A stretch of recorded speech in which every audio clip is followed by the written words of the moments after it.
Hello everyone, today we're taking a look at the Diatone Roma F4. Yeah, it's a 4-inch quad here on the channel, and if you recall correctly, this is very similar to the 3.5-inch edition, which, yeah, that motor I think is supposed to be upright. But the good news is the bottom plate thickness has changed. When I measure it on my calipers, the 3.5-inch edition, I get 309, and when I measure the 4-inch edition, I'm getting 4.41. So almost 1.5 millimeters more thickness, and as you've already seen, that was probably my most direct hard crash that I had, and it took it just fine.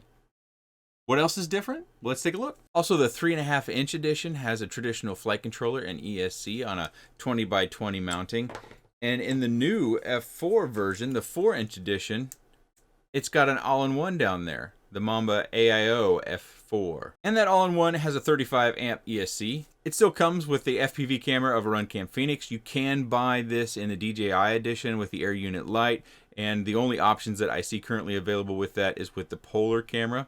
Things may change though. Check the listings down in the video description. The VTX down here is the TX500 or the Mamba TX500. That is power switchable from pit mode all the way up to 500 milliwatts. You can also get this with Diatone's own receiver, which you can see this is kind of half board. So when you get it with a receiver that's FrSky D16 mode, the other half of the board is actually the receiver. Kind of mounts up kind of slick. But in my case, I got the plug and play edition, so I took my RXSR and my little wiring harness and put it right back here. The motors on this edition that I have are the 2203.5 and they're the 2200 kV motors. And just as a refresher on the 3.5-inch edition, 2203.5 again, but 2650 kV. It still comes with the motor wire protection, and the presumption is that if you fall through a tree or something and bend a prop down, that it won't chop your motor wires, but instead it would either get stopped or at the very least your motor wires wouldn't get cut by this plastic bit. Got a rubberized battery mat, of course. Themed Diatone etching. These side plates just kind of pop on and off the standoffs. TPU mount here at the rear holds not only your XT60 but your antenna, and if you get the Crossfire edition, it has a little mount down here as well. Also note, each motor is mounted with just 3 motor screws, just like the 3.5-inch edition. And we've got some more etching here on the bottom plate as well. It comes with a USB cable, an extra battery strap. I believe this is a plate that you would use for mounting under your VTX, but I could be wrong about that.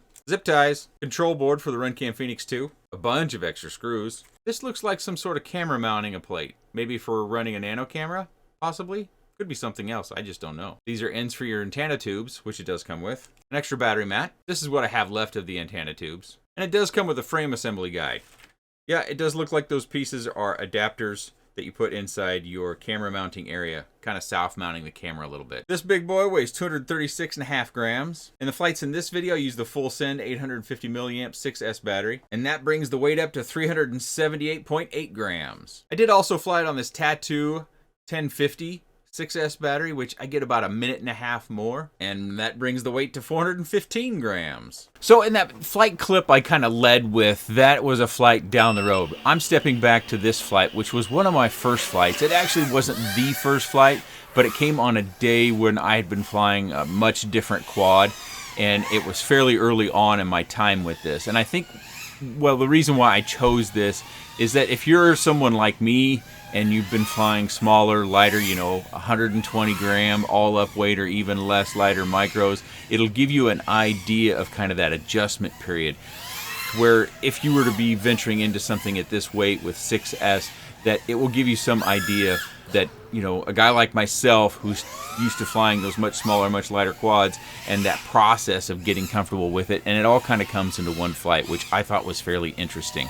This flight is going to be over 4 minutes long. It's again on that 850 milliamp 6S battery. Those 6S batteries, when you plug them in, they got that snap. That's always shocking to me. Again, dealing in micros so much, that snap of those big 6S batteries, that is something else. And something that I noticed in the flight is because of its weight and because of really my small space for a quad this size, that you'll see that when I get into a spot where I need to make an adjustment, it didn't quite go as I want to, I bump the throttle real hard, and so you get kind of a jerk. And that's by design. That's not a PID flaw. That's actually how I'm continuing to manage it within my space.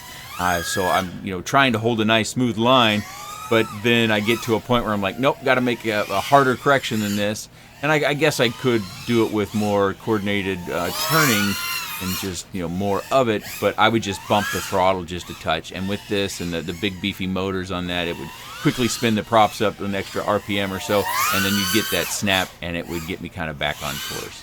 But at this weight and with that sort of 6S battery, you're going to be able to experience a good amount of float. Float, for those that might not be familiar, is oftentimes where we're flying through the air without any throttle. In the top left-hand corner, you can see that's the throttle percentage, and so you could see that 0 throttle time. That's our float time. If you're really good at freestyle stuff, maybe that's handy for inverted orbits or something like that. Other inverted moves that maybe I don't even know the names of. Yeah, you'll get up in the air and kind of hang up there in that 0 gravity, 0 throttle float space, and you'll be able to pull off some additional maneuvers. I wouldn't say this is a racing drone, but yeah, you might see it that way. It just kind of depends on your perspective. You know, pretty much all racing drones that I see have really small bodies and canopies on them, at least the ones from, you know, I don't go to races, but the ones that I see pictured on like Facebook, and when you see the pro pilots who are going to these really big races and they're carrying their drones, they're generally very small center bodied, whereas a typical longer body with a top mounted battery, I think most of us would consider that sort of a freestyle drone. I do believe Diatone on their website also has STL files for mounting. If you don't have a printer, of course, you can take those STL files and you can have a printing service take care of those. Race Day Quads has a printing service. Jack's 3D printing, of course. I think Pyrodrone has their own printing service. So you can find print services. I'm not familiar with those that, you know, we might have in other countries. So that's something that, you know, you'll have to reach out to 3D printing services you might have near you. Or you might have a buddy or university where you can just borrow a printer, or you send the file to them and they'll print it up for you real nice. But I was very pleased that I was able to crash this one and I didn't break it. I always feel bad when I break it, but I also think that I have to fly these things enough to where I make mistakes and I have crashes. Because without a crash, I don't think the review is done. Because we're going to crash a quad. We're going to crash our quads. Eventually we're going to crash them. And we hope to crash them many times and they continue to fly. And so that's one of the reasons why I tend to fly these quads quite a bit. And, you know, I'm a flawed pilot. I make mistakes. I crash. Sometimes the crashes are just tumbles across the yard. Sometimes the crashes are more dramatic. Kind of bonked into that tree. You know, I wasn't going full bore or anything, but I thought it was very comparable to how the 3.5 edition broke. 3.5-inch edition broke, which was the one I was showing you in that intro. Okay, our flight is getting ready to wrap up. Here you can see the low battery warning is flashing at us. Another reason why I use this flight is when we come off the throttle and we disarm, we're going to see the battery come back up to 3.49 volts per cell, which is so close. I guess if you just go by the 21 volts, you just go, oh, it's fine. I go by the average cell voltage, in this particular case, 3.49. Really, really close to where I try to end at 3.5 volts per cell. 4 minutes and 36 seconds on the total flight time. Something that I think is important to look at is, because I broke the arm right here just off the base of the motor, I thought we should show the design that it didn't actually change. They just made the bottom plate thicker. I thought that would be a question that would come up, was did they change the arm design? Maybe taper it more down here. And if we look closer at where it broke on the 3.5-inch edition, let me get this aligned. You can see it broke right after the taper, after it started to flare out. So if we were looking for that design change, I would think that's where it would come. But in this particular case, like I said, you know, they used a much thicker bottom plate. And it is a bottom plate. You don't have replaceable arms. Something else to keep in mind is that, you know, if you break an arm, that means you have to take everything off the quad and put it back on. It's just kind of how you live. You probably noticed during the intro and through all the quick specs how much grass and whatnot I have on here. Well, I got hung up in a tree and had to do some arming and using these big powerful motors in order to chop up our tree, in order to spring loose from that guy. That was another funny moment for me. I don't really get hung up in that tree. I tell you where I get hung up is that bush just off the edge of the house.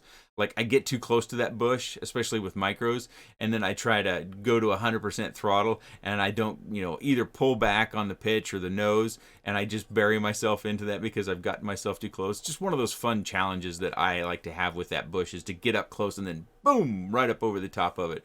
But in this particular case, I got hung up in that tree kind of off the corner of the patio area. So did a little greenery cutting with the big beefy motors and props, and obviously this prop did most of the cutting. This prop also did a fair bit of cutting as well. I don't know if it came exclusively on that crash or if it was over the series of my tumbles in the yard and whatnot, but the props are pretty well just dirty. Also, something I think I missed on the original review is that they used hollow shaft motors, and I believe the theory behind that is that the hollow shaft motors will increase the durability of the stem of the motor, and so that's an interesting bit. That's been around for a while, and we've seen that from time to time. And I also like the fact that their nylock nuts here are kind of that gunmetal gray, or kind of a muted gray. It's not a glossy gray. I think it's kind of a nice motif between the gold, the green, and the gray. I don't know. I like that. It's stylish. Of course, Diatone, they've got an eye towards style, and I think most people have pretty good experience with Diatone products. Speaking of Diatone products, if I get this video out in time, they're having a sale on their website of various things, and you can save yourself anywhere from like $7 to a lot more than that, depending upon, of course, if you buy an entire quad that's, you know, $200, say, you'll probably save $30, versus if you buy a flight stack or a flight controller for $40, you might save $7. That's what I'm saying, is they've got a sale going on their website. You might want to check that out if you are in the need of some Diatone parts, or maybe if you're just interested in this as well. I don't have any extra critiques because I didn't break it. Generally speaking, I find Diatone quads to be well tuned. I find them to be well assembled. I don't necessarily have any complaints. I think the one complaint that I would have is that I'm only worried about this back TPU print. I'm pretty sure I mentioned it in the 3.5-inch version, that if you were to come through, say you're flying forward and you catch a tree branch, or you come underneath a barn door that's open and you hit nicely behind your battery, you know, your battery's going to be sitting in here kind of like this. It would be, you know, one of those really weird circumstances where everything lined up in order to be able to hit right here, that it could tear that off. Of course, it's TPU that can be reprinted possibly. I don't think you would necessarily have to order that, but hopefully Diatone's got this listed on their website. That's the one thing that's kind of a critique of mine, is that I worry about this getting ripped off. The alternative, and I think I also discussed this in the 3.5, is to do things like we used to 3-4 years ago, is, well, you would take the XT60 and it would come out over here along the body, and you probably want to zip tie to a standoff or post, and then you would take your antenna and possibly your VTX and just have it laid out the back, and then we used to use zip ties to hold the antenna at the very least out the back. That's not optimal for reception. That's probably one of the big reasons why we've seen people move to this kind of upright, is that it does give us a little bit better reception. And if you're flying and you've got a battery, the battery is less likely to be blocking our reception entirely, so you wouldn't get those situations where there was just no image in the goggle, or at least you would get that situation far less likely. Again, Diatone's craftsmanship, they've got little cutouts up here in the front, and they've got what I highlighted. I really like that. I think that's super cool. I think they should offer frames with our names on it. You could custom order a frame with your name. Who wouldn't buy one of those? And then you could custom order the color. Maybe they have a color palette of like 16 colors or something, and you could order that. I don't know. I would buy a micro frame with the channel name on it, and maybe even this blue or this blue, something like that. I think Diatone, you should do that. I think people would buy custom stuff. You know, we love to customize our stuff. And they also have cutouts down here. I'm not concerned about those being areas of weakness, just because I think the area of weakness is going to be out on the arms. Before we even get into the body, I think you're going to have a breakage out here. You know, if you're going plaid or 1,000 miles an hour and you smack a tree or a bridge or a bridge post, whatever I think this is going to break before the body is going to be absorbing enough impact to break, especially this deep inside the body. You might get a breakage up here just because that space, I could see where if you hit dead on with the camera area, you might get a breakage or some fracturing going on with these, because there's not a lot of material around the screws. You know, there's a hole in there. But I think if you're going plaid and you hit this, the metal is going to bend to some degree. I don't think that's titanium. Hopefully it's not titanium, because if it's titanium, wouldn't it just snap? Or it would be fine, one of those two. But so I think this metal will bend a little bit before you would get to that point where this would snap out. But it is a potential area that could experience some sort of damage, but I think most people who would be flying, if you're going full bore and you hit a bridge post or some cement or a tree, you probably expect some sort of damage. At least I would. Yeah, I think these motors, this motor size is more appropriate for this propeller size than it was on 3.5 inch. I just think it flies better, it handles nicer. I think it's more appropriate. I think you get additional efficiency out of it, so you can get more flight time out of your battery. Again, if you want more flight time and still aggressive flight, I got about 6 minutes on this particular battery. I only flew it twice just because, you know, at that weight in my space and the way I like to fly, it becomes more of a work effort than it does an enjoyment, you know, because I'm trying not to put the quad through a tree or through the fence, and I also don't want to lose such control that I might fly, you know, into my neighbor's pool or something of that nature. So I flew it twice just to kind of get a feel for the flight time on this quad, but I stuck primarily with going with the 850 full send battery. Well, I think before I put this back on the shelf, I should probably give it a once over, or should I just leave all the grass on there? What do you think? It's a well-loved quad. If you have any comments, questions, suggestions, or otherwise, please let me know in the comment section below. I appreciate your time. And thanks for watching.